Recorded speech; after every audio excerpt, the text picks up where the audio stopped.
Всем привет и добро пожаловать на мой канал!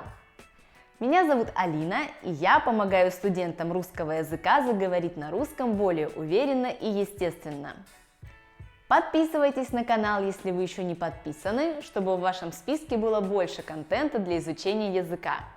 И не забывайте ставить лайк, если вам нравятся мои видео. Сегодня поговорим об очень любопытных фактах русского языка, поэтому устраивайтесь поудобнее, берите чашечку чая или какао, если у вас за окном тоже не совсем приятная осень, и мы начинаем. Буква F. В современном русском языке с буквой F используются практически только заимствованные слова, а славянское происхождение имеют в основном звукоподражания по типу фыркать, фу, тьфу. Эта буква пришла к нам из греческого для того, чтобы передавать нужный звук в заимствованных словах. В праиндоевропейском языке этой буквы не существовало, но она появилась как раз в латинском и в греческом. Долгое время для того, чтобы обозначить этот звук, использовались сразу две буквы – ферт и фита. Но фиту упразднили в 1917-18 годах, и осталась только ферт, которая впоследствии превратилась в F. Второе. До того, как в русском языке появились арабские цифры, те, которыми пользуются большинство стран, цифр не было вообще, а вместо них использовались буквы. Над буквой ставился специальный знак, который называется титла, а по бокам две точки. И у каждой буквы было свое численное значение. Этой системой пользовались очень долго, с X до начала XVIII века.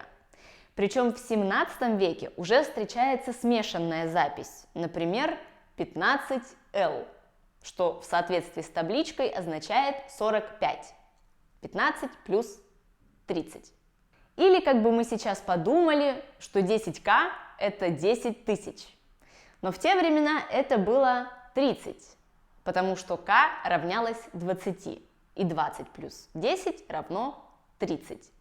А еще в древнерусском языке не было пробелов, и все слова писались слитно. Если вы не понимаете, что здесь написано, не переживайте, я тоже. 3. В русском языке есть глаголы с дефектом. Господи, что за несчастные, спросите вы? Дефективные глаголы, или по-другому их еще называют недостаточными, это глаголы, которые при спряжении образовывают не все формы. Например, слово «победить». Попробуйте его проспрягать в первом числе единственного числа. Получилось? Если вы сказали «победю», «побежу» или «побежду», поздравляю, это неправильно.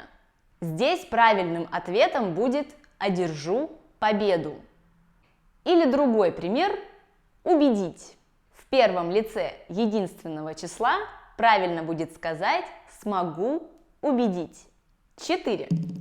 Создателями русской письменности считаются братья Кирилл и Мефодий. Однако, по распространенному мнению специалистов, они создали совсем другую азбуку – глаголицу, которая не прижилась у восточных славян из-за сложности в написании и неполного отображения звуков, и впоследствии была заменена на кириллицу.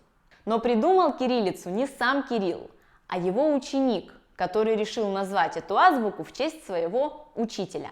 В основу славянской азбуки вошел греческий алфавит, и поэтому в них можно увидеть определенные сходства. В кириллице, в отличие от глаголицы, стало больше прямых и четких линий, и поэтому она стала гораздо проще в использовании. Историки так до сих пор и не пришли к общему согласию, какую же азбуку создали Кирилл и Мефодий, но большинство склоняется именно к глаголице. 5. В русском языке есть куча примеров слов, которые были созданы авторами каких-либо произведений, и которых до этого в русском языке не существовало, а после они стали общеупотребительными. Такие слова называются оказионализмами. К примеру, таких слов, как достопримечательность, трогательный, занимательный, не существовало до тех пор, пока их не ввел в оборот Николай Карамзин. Или слова бездарь, впечатление, халатный, достоверный, градусник, которые тоже появились в русском языке благодаря известным писателям. Русский язык 8-й в мире по популярности. По данным на 2022 год, на нем говорили 258 миллионов человек. В эту цифру входит как количество носителей, так и тех, для кого русский язык является вторым или кто им владеет как иностранным. А также русский язык – это один из 6 официальных международных языков ООН. Смайлы. Смайлы, которыми мы пользуемся при общении в интернете, придумал писатель Владимир Набоков в 1969 году. Об этом говорит его мысль в ответ на вопрос журналисту, что, по его мнению, должен существовать специальный типографский знак, обозначающий улыбку, который был бы в виде изогнутой линии.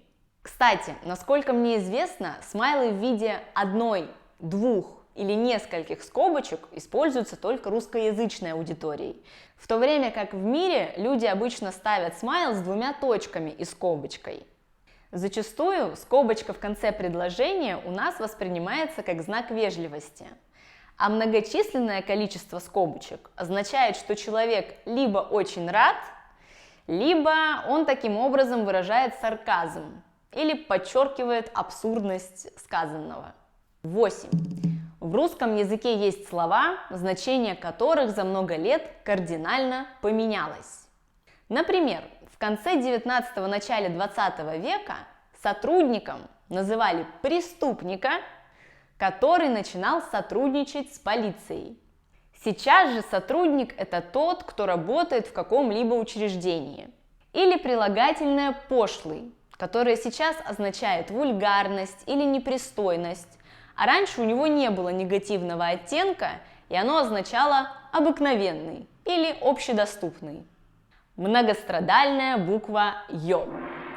Самая молодая буква русского алфавита, которую одни упорно игнорируют, а другие яростно продвигают и используют. Это буква, которая есть в русском языке, но использование которой на письме не обязательно. Вместо нее можно употребить букву «е». Обычно носители языка не путают произношение слова, если не видят 2 точек над буквой «е». Однако, иногда даже у нас возникают сложности с такими словами, как «свекла» или «афера», или же слово «передохнем», которое без употребления буквы «ё» можно прочитать как «передохнем», или географические названия, которые не крутятся на слуху. Ну и, конечно, для людей, которые учат русский язык, может возникнуть путаница, если не употреблять эту букву. Потому что если в слове есть буква «ё», то мы автоматически понимаем, что ударение падает на нее. 10. Между первой и последней буквой русского алфавита «а» и «я» есть прямая связь.